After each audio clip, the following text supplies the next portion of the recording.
कहानी की शुरुआत होती है एक घने जंगल के बीच बहती एक तेज नदी से, जहां तीन लड़कियां एक इन्फ्लेटेबल बोट पर सवार होकर नदी की लहरों को चीरते हुए आगे बढ़ रही होती है। ये लड़कियां नदी की तेज लहरों का पूरा मजा ले रही थीं। वहीं नदी के किनारे एक छोटी बच्ची और उसका पिता खड़े होते हैं। वो छोटी बच्ची अपनी मम्मी को बोट चलाते देखकर बहुत खुश हो रही होती है। कुछ देर बाद ये लड़कियां बोट को किनारे लगाती हैं और मस्ती करते हुए अपनी एक साथी, जिसका नाम जूनो है, उसे पानी में गिरा देती हैं। बोट से बाहर आने के बाद बच्ची की मम्मी सैरा अपनी बेटी के पास जाती है। दूसरी तरफ सैरा का पति जूनो को पानी से बाहर निकालता है, लेकिन जूनो और सैरा का पति का आपस में अफेयर चल रहा होता है।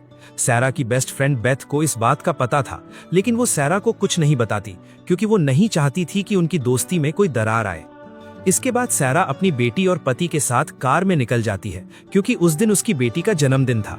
कार में सैरा अपनी बेटी को विश करती है, लेकिन तभी उसका पति सैरा की तरफ देखने लगता है और उसका ध्यान सड़क से भटक जाता है। उसी वक्त सामने से एक तेज रफ्तार कार आती है और उनकी कार से टकरा जाती है। टक्कर इतनी भयानक थी कि लोहे के सरिये सीधे उनकी कार के अंदर घुस जाते हैं। अगला सीन सीधा सैरा के बेटी के केक काटने पर आता है, लेकिन ये कोई हकीकत नहीं बल्कि सैरा का एक भयानक सपना होता है। सैरा अस्पताल के बेड पर बेहोश लेटी होती है। जैसे ही उसकी आंख खुलती है, वो खुद को अस्पताल में पाकर चौंक जाती है। वो तुरंत अपने हाथ से ग्लूकोज निकाल देती है और अपनी बेटी का नाम चिल्लाते हुए कमरे से बाहर भागती है। तभी उसे अस्पताल में कुछ अजीब महसूस होता है, जैसे कोई काला साया उसका पीछा कर रहा हो। सैरा घबराकर उस साये से बचने के लिए तेजी से भागती है। तभी उसकी दोस्त बेथ उसके सामने आ जाती है। बेथ सैरा को संभालती है और उसे वो कड़वा सच बताती है कि उस एक्सीडेंट में उसकी बेटी और उसका पति दोनों की मौत हो चुकी है। ये सुनकर सैरा पूरी तरह टूट जाती है। दूर खड़ी जूनो भी ये सब सुनकर रो रही होती है और बिना सैरा से मिले वहां से चली जाती है। अब कहानी सीधा 1 साल आगे बढ़ती है। सैरा और बेथ कार से एक सुनसान जंगल के रास्ते जा रही होती हैं। सैरा आज भी उस हादसे को भुला नहीं पाई है।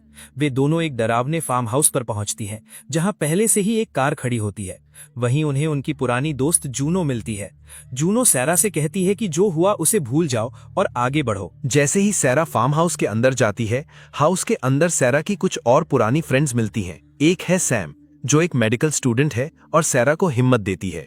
दूसरी है रिबेका, जो एडवेंचर की बहुत बड़ी शौकीन है।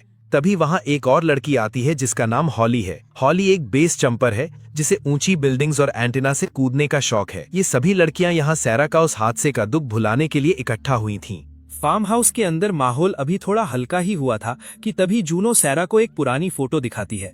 फोटो देखते ही सब मस्ती करने लगते हैं, लेकिन सैरा की आंखों में वही पुराना दर्द लौट आता है। उसे अपना वो बुरा वक्त याद आ जाता है जब उसने अपनी बेटी और हस्बैंड को खोया था। फार्म हाउस में कुछ पल के लिए सन्नाटा छा जाता है, मगर सैरा नहीं चाहती थी कि उसकी वजह से सबका मूड खराब हो, इसलिए वो खुद को संभालती है और पार्टी दोबारा शुरू हो जाती है। रिबेका और जूनो सबको अपना प्लान बताती हैं। वो कहती हैं कि वो एक ऐसी गुफा केव में जाएंगी जो दुनिया की सबसे बेस्ट गुफाओं में से एक है और जिस पर एक पूरी किताब भी लिखी जा चुकी है। रात हो जाती है। हॉली बाहर बैठी होती है और जूनो उसके पास आकर कहती है कि कल बहुत मजा आने वाला है, मगर उन्हें क्या पता था कि उनका बुरा वक्त दरवाजे पर दस्तक दे रहा था। रात को सब लड़कियां एक दूसरे की टांग खींचती हैं और ट्रिप को एंजॉय करती हैं। सैरा को भी अब अपनी फ्रेंड्स के बीच अच्छा लगने लगा था और फिर सभी गहरी नींद में होते हैं। तभी रात के अंधेरे में अचानक सैरा की आंख खुल जाती है। उसे बाहर से कुछ अजीब आवाज सुनाई देती है। वो धीरे धीरे गेट की तरफ जाती है। तभी अचानक एक लोहे का सरिया उसके शरीर के आर पार हो जाता है। सैरा चीख कर उठ जाती है और उसे एहसास होता है कि ये सिर्फ एक भयानक सपना था। लेकिन क्या ये वाकई सिर्फ एक सपना था या कोई वार्निंग? सुबह होती है। जूनो वर्कआउट करके सबको जगाती है। रिबेका बाथरूम जाती है और ठंडे पानी के शावर से उसकी चीख निकल जाती है। सैरा अपनी दवाई खाती है और सब गुफा के लिए निकलने की तैयारी करती हैं। निकलने से पहले वो सब एक साथ फोटो लेती हैं, लेकिन उन्हें नहीं पता था कि ये उनकी आखिरी साथ वाली फोटो होगी। वे अपनी 2 कारों से सुनसान जंगल के रास्ते निकल जाती हैं, रेस लगाती हैं और खूब एंजॉय करती हैं। बेथ थोड़ी परेशान होती है, मगर जूनो उसे तसल्ली देती है कि रास्ता बिल्कुल सही है। वो ऑफ रोडिंग का मजा लेते हुए आगे बढ़ती हैं, मगर उनकी ये गलती उन्हें बहुत भारी पड़ने वाली थी। जहां रास्ता खत्म होता है, वे अपनी गाड़ियां रोक देती हैं और सामान उठाकर हेलमेट लगाकर पैदल चलना शुरू कर देती हैं। जूनो बताती है कि आगे एक नदी मिलेगी और उसके पास ही वो गुफा है। जूनो सबको अलर्ट रहने को कहती है क्योंकि जंगल में खूंखार जानवर कभी भी हमला कर सकते हैं। थोड़ी दूर चलने के बाद उन्हें वही नदी मिलती है। रिबेका सबको समझाती है कि गुफा के अंदर सबको साथ रहना होगा क्योंकि वहां सांस लेने में प्रॉब्लम हो सकती है और चट्टानों के गिरने का खतरा भी होता है। तभी उनकी नजर एक ऐसे मंजर पर पड़ती है जिसे देखकर उनकी रूह कांप जाती है। सामने एक मरा हुआ हिरण पड़ा होता है। हॉली उसकी वीडियो बनाती है, लेकिन किसी को ये समझ नहीं आता कि आखिर इस हिरण को मारा किसने है।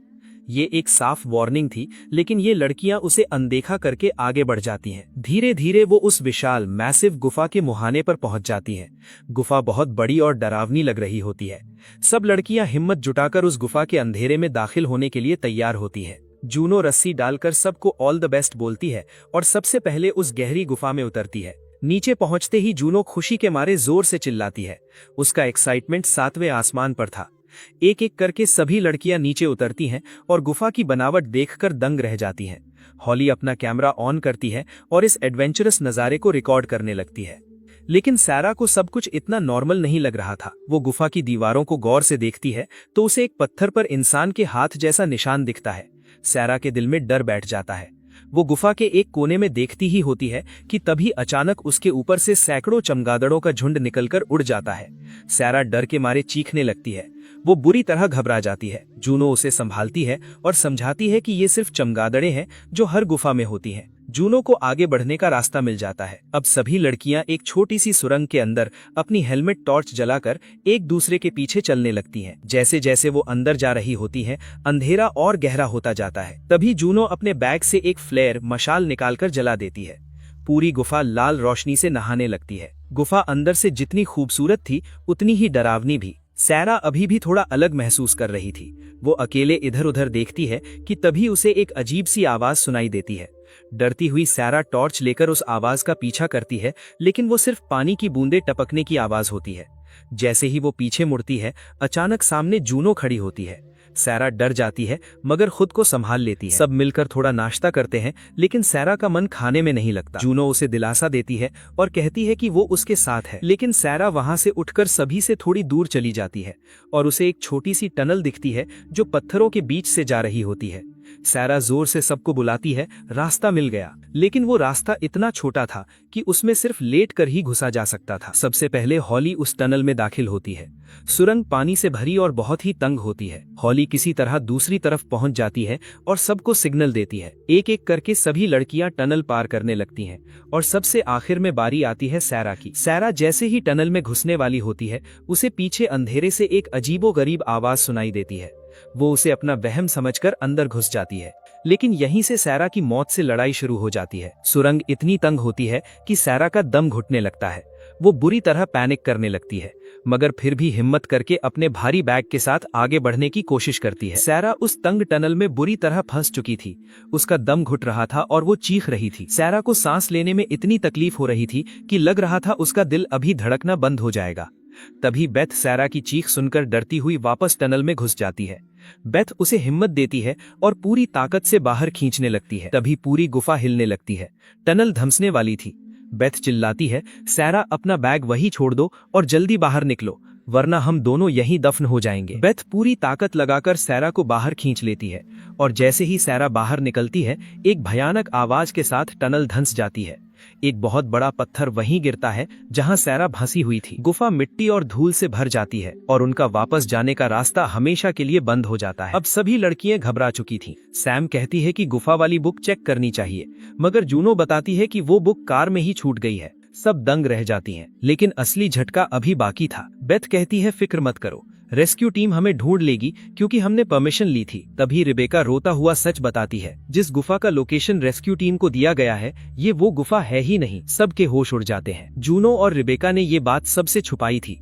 वो चाहती थीं कि वो इस अनजान गुफा की खोज करे और फेमस हो जाए। सैरा ये सुनकर बुरी तरह डर जाती है। वो अपनी टॉर्च से गुफा के अंधेरे को देखती है, जैसे उसे पहले ही एहसास हो गया हो कि यहाँ कुछ बहुत गलत होने वाला है। अब बाहर निकलने का सिर्फ एक ही रास्ता था, आगे बढ़ना। जूनो आगे से पत्थर हटाती है और रास्ता बनाती है। सैम सबसे आगे चल रही होती है कि तभी जूनो उसे झटके से रोक लेती है। जूनो को खतरे का भयंकर एहसास हो जाता है। वो एक फ्लेयर जलाकर आगे फेंकती है और जो मंजर सामने आता है उसे देखकर सबकी रूह कांप जाती है। आगे एक बेहद गहरा खड्डा था। जूनो एक पत्थर नीचे फेंकती है, मगर खड्डा इतना गहरा होता है कि पत्थर गिरने की आवाज तक सुनाई नहीं देती। रिबेका कहती है कि उन्हें छत के सहारे रस्सी से लटककर दूसरी तरफ जाना होगा, मगर रस्सी वाला बैग तो उसी टनल में छूट गया था। रिबेका हार नहीं मानती। वो अपने बचे कुचे टूल्स से चट्टान में हुक क्लिप्स लगाना शुरू करती है।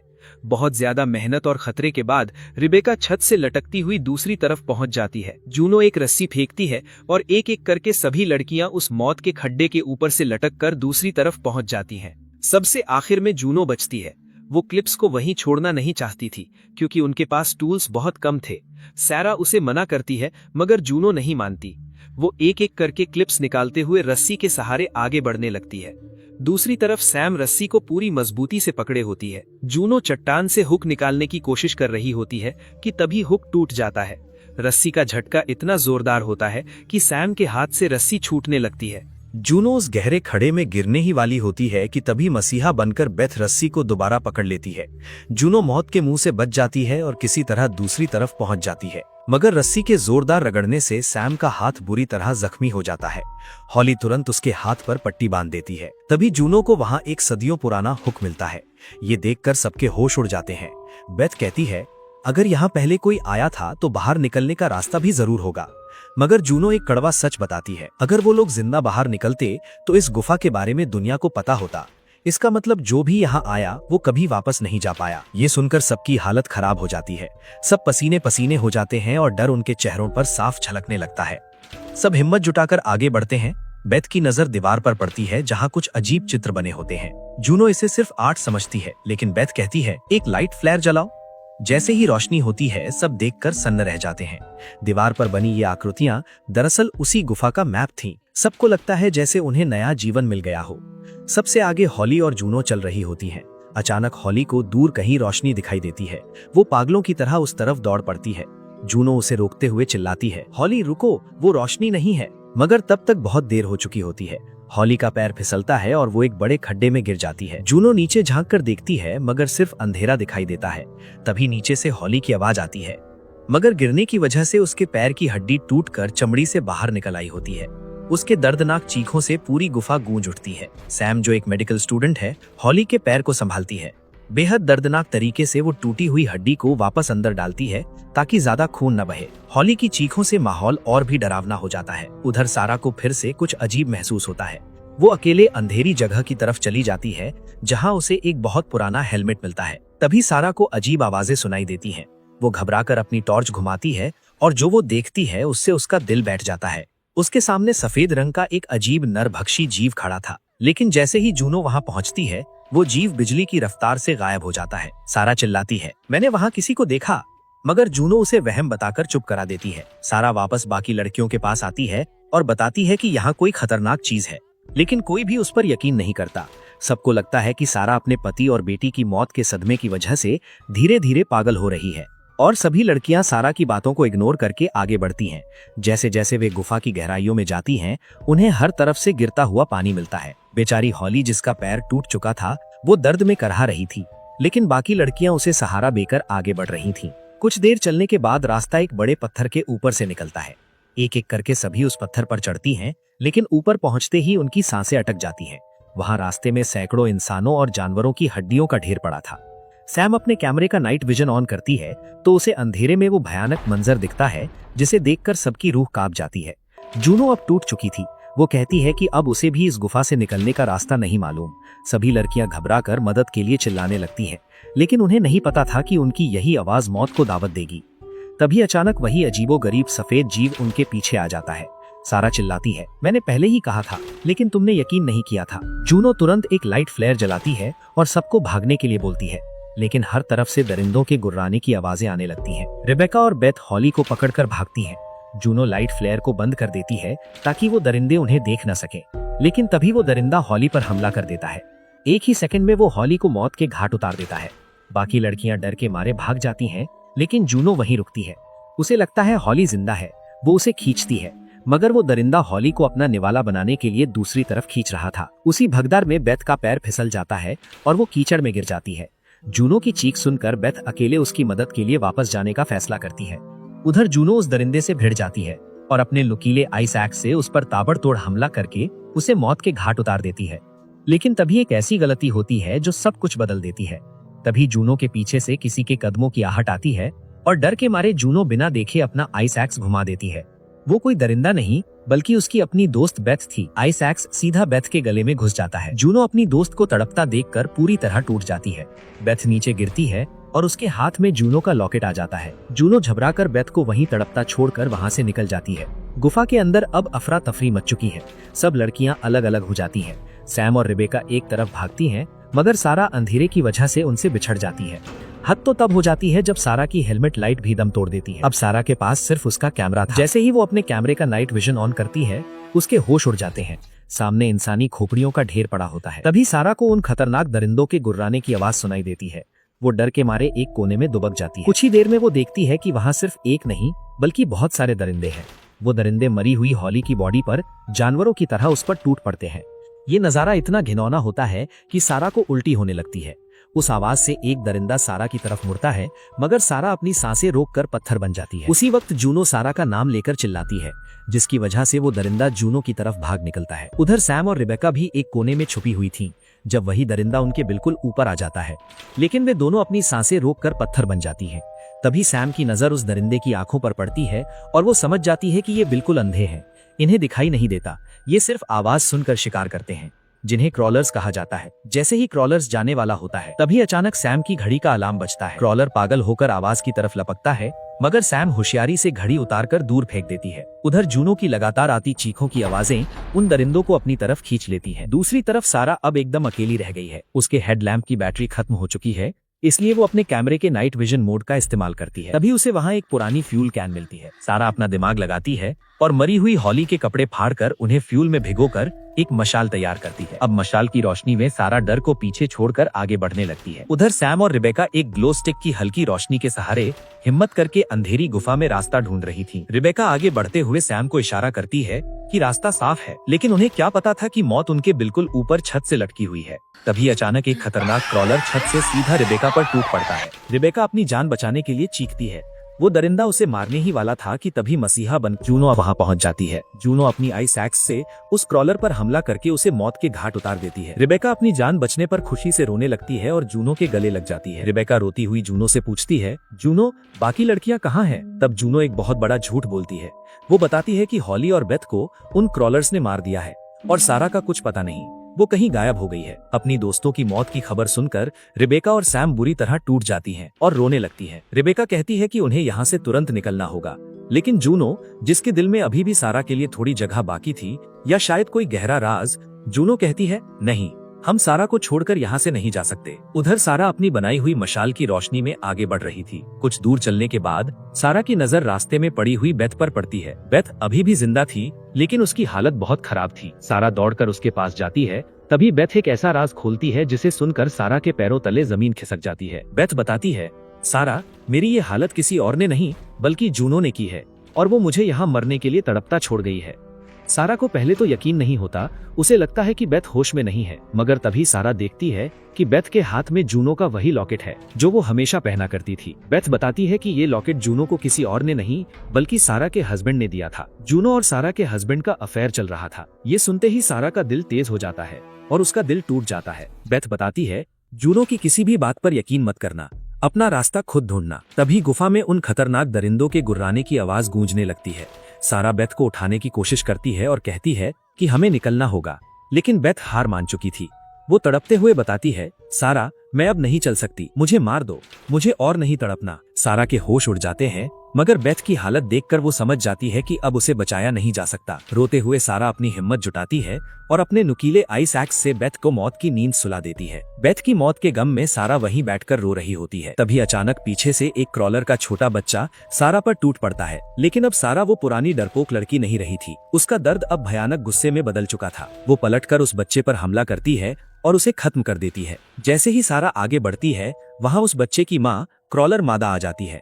अपने बच्चे को मरा हुआ देखकर वो पागल हो जाती है और सारा की तरफ तेजी से बढ़ती है। सारा जान बचाने के लिए भागती है और एक कीचड़ से भरे खड्डे में गिर जाती है। जैसे ही वो बाहर निकलने की कोशिश करती है, क्रॉलर मादा उसे पकड़ लेती है, मगर सारा उस दरिंदे को भी मार गिराती है और किसी तरह खड्डे से बाहर निकलकर वहीं गिर जाती है। तभी एक खतरनाक क्रॉलर उसके पास आता है, लेकिन सारा वहां एक जिंदा लाश की तरह पड़ी रहती है ताकि वो दरिंदा उसे पहचान ना पाए। क्रॉलर वहां से दूर जाने लगता है, लेकिन अचानक उसे सारा की भयानक मौजूदगी का एहसास हो जाता है। इससे पहले कि वो हमला करता, सारा गुस्से में पागल होकर उस पर टूट पड़ती है और उसे मौत के घाट उतार देती है। सारा अपनी मशाल उठाती है और गुस्से में एक ऐसी चीख मारती है कि पूरी गुफा कांप जाती है। सारा की चीख सुनकर दूर रिबेका कहती है कि शायद सारा को भी क्रॉलर्स ने मार दिया है और अब उन्हें जल्दी भागना होगा। सैम और रिबेका डर के मारे भागने लगती हैं, लेकिन जूनो को यकीन था कि सारा जिंदा है। जूनो वहीं रुककर सारा को आवाज लगाती है, मगर सारा की जगह वहां सैकड़ों क्रॉलर्स आ जाते हैं। जूनो डरकर सैम और रिबेका के पीछे भागती है। सैम सबसे आगे थी। रास्ते में एक बहुत बड़ा और गहरा खड्डा आता है। सैम चट्टान में हुक लगाती है और रस्सी के सहारे दूसरी तरफ जाने की कोशिश करती है। जूनो उसे रोकती है। सैम, तुम्हारे पास रस्सी कम है, वापस आ जाओ। मगर सैम जिद करती है और रस्सी से लटक कर आगे बढ़ती है। तभी सैम की नजर ऊपर जाती है और उसकी सांसें रुक जाती हैं। चट्टान से लटका एक क्रॉलर सीधा उसके ऊपर था। क्रॉलर एक ही झटके में सैम का गला काट देता है। सैम मरते मरते दरिंदे को चाकू मारती है और वो क्रॉलर नीचे गिर जाता है, लेकिन सैम भी वहीं लटकी दम तोड़ देती है। सैम की मौत देखकर जूनो और रिबेका बुरी तरह टूट जाती हैं, मगर दुख मनाने का वक्त नहीं था। अचानक बहुत सारे क्रॉलर्स रिबेका को पकड़कर घसीट ले जाते हैं और उसे भी मार डालते हैं। जूनो अकेली रह जाती है और अपनी जान बचाने के लिए उसी गहरे खड्डे में कूद जाती है जो पानी से भरा था। वहाँ पानी के अंदर वही क्रॉलर था जिसे सैम ने चाकू मारा था। वो अभी मरा नहीं था, वो पानी के अंदर ही जूनो पर टूट पड़ता है। जूनो मौत से लड़ते हुए जैसे तैसे उसे मारती है और पानी से बाहर आती है। अब सिर्फ जूनो और सारा ही बची थीं, लेकिन जूनो को नहीं पता था कि सारा अभी भी जिंदा है। जूनो पानी से भरे गड्ढे से बाहर निकलने के लिए धीरे धीरे आइस एक्स के सहारे दीवार में छेद करती हुई ऊपर चढ़ने लगती है। जैसे ही वो ऊपर पहुंचने वाली होती है, तभी जूनो का संतुलन बिगड़ जाता है और जैसे ही वो नीचे गिरने वाली होती है, तभी सारा उसका हाथ पकड़ लेती है। सारा और जूनो अब एक दूसरे के सामने थी। सारा की आंखों में अब दोस्ती नहीं बल्कि नफरत की आग थी। सारा पूछती है, सैम और रेबेका कहाँ हैं? जूनो बताती है कि वो दोनों मर चुकी हैं, लेकिन जब सारा ने बेथ के बारे में पूछा तो जूनो घबरा गई और झूठ बोलते हुए कहती है, बेथ को मेरे सामने क्रॉलर्स ने मार दिया था। ये सुनते ही सारा के अंदर नफरत का उबाल आ जाता है, क्योंकि वो बेथ से मिल चुकी थी और उसे पूरी सच्चाई पता चल चुकी थी। लेकिन सारा अपना गुस्सा दबा कर रखती है और जूनो से कहती है, चलो हमें निकलना होगा। सारा के हाथ में मशाल थी और जूनो ने हैंड फ्लेयर जला लिया था। दोनों आगे बढ़ती हैं तो उन्हें दूर से बाहर की रोशनी दिखती है, लेकिन रास्ता इतना आसान नहीं था। उनके सामने एक दो नहीं बल्कि क्रॉलर्स की पूरी फौज खड़ी थी। आवाज सुनते ही सारे दरिंदे उन पर टूट पड़ते हैं, लेकिन आज सारा और जूनो मौत को मात देने के लिए तैयार थीं। दोनों मिलकर एक एक करके क्रॉलर को बेरहमी से मार गिराती हैं और लाशों का ढेर लगा देती हैं। लड़ाई खत्म होते ही असली तमाशा शुरू होता है। सारा अचानक अपना नुकीला आइस एक्स उठाती है और जूनो के सामने मौत बनकर खड़ी हो जाती है। जूनो हैरान थी, तभी सारा वही लॉकेट निकाल कर दिखाती है। जूनो का मुंह उतर जाता है। वो समझ जाती है कि बेथ ने सारा को सब बता दिया है। वो धोखा और सारा के हस्बैंड के साथ जूनो का अफेयर। जूनो के मुंह से एक लफ्ज तक नहीं निकलता। तभी दूर से और क्रॉलर्स के आने की आवाजें सुनाई देने लगती हैं। जूनो भागने की कोशिश करती है, लेकिन सारा एक पल की भी देरी नहीं करती और अपना नुकीला आइस एक्स सीधा जूनो के पैर में दे मारती है। जूनो का पैर टूट जाता है ताकि वो भाग न सके। सारा अपनी मशाल उठाती है और जूनो को उन दरिंदों के बीच तड़पता छोड़कर वहां से भाग निकलती है। पीछे से जूनो की दिल दहला देने वाली चीखें आती हैं, जिसका मतलब था कि अब जूनो का भी खेल खत्म हो चुका था। सारा पागलों की तरह अंधेरी गुफाओं में भागती है और कुछ दूर चलने के बाद उसे वही रोशनी दिखती है जिसका वो इंतजार कर रही थी। वो खुशी से पागल होकर उस तरफ भागती है। रास्ते में इंसानी हड्डियों का ढेर पड़ा था, मगर सारा उनके ऊपर से गुजरती हुई आखिरकार उस मौत की गुफा से बाहर निकल आती है। खुली हवा और सूरज की गर्मी महसूस करते ही सारा सुकून की एक लंबी सांस लेती है। उसे यकीन नहीं हो रहा था कि वो जिंदा है। वो खुशी के मारे जंगल के रास्ते चिल्लाते हुए अपनी कार तक पहुंचती है। बिना वक्त गवाए वो जल्दी से कार के अंदर बैठती है और इंजन स्टार्ट करती है। सारा गाड़ी को इतनी तेजी से भगाती है जैसे वो उस खौफनाक गुफा और अपनी यादों से हमेशा के लिए दूर निकल जाना चाहती हो।